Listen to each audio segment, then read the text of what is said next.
Down in the valley of everyday life, the noise is constant. The sheer volume of unsolicited opinions and unearned judgments creates a sensory overload that makes individual clarity almost impossible to find. Nimsdai Purja lives outside this conventional comfort zone. As a trailblazer who has summited 8,000-meter peaks 56 times, he operates in spaces most avoid. Success at this level brings a specific kind of friction. As you break boundaries, the criticism doesn't fade. It scales upward in direct proportion to your progress.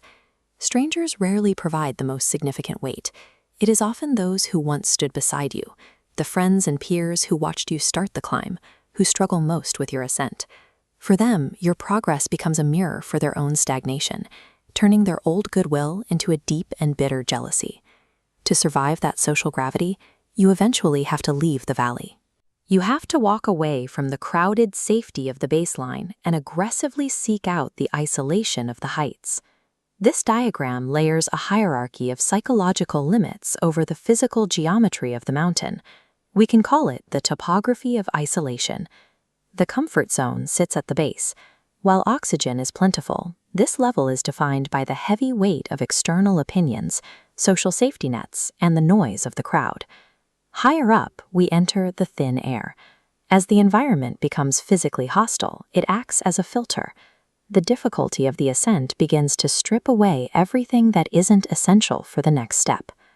Above 8,000 meters lies the death zone. Survival here is purely internal.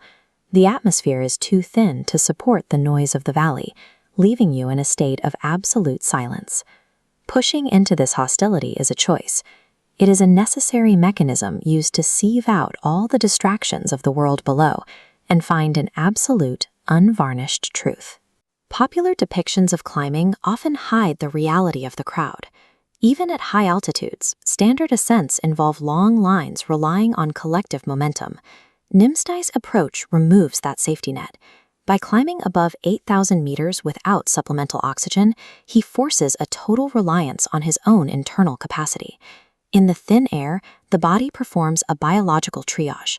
To survive the lack of oxygen, the brain systematically shuts down non-essential functions, focusing all energy on the core mechanics of staying alive. This physical shutdown creates a psychological clearing. When the brain is starved of oxygen, there is no energy left to maintain social masks or dwell on external judgments. At this altitude, you are forced into total honesty. Excuses and ego cannot survive the climb. Only the raw reality of the individual remains. These peaks are geographic voids. They offer no validation, no cheering crowd, and no sympathy for those who struggle against the cold. The death zone is the only environment where you truly meet yourself. Without the noise of the world to distract you, you are forced to confront who you are when everything else is stripped away. Nimsdai has entered this state repeatedly, with 28 of his 56 ascents completed without oxygen. This isn't a one-time surge of adrenaline.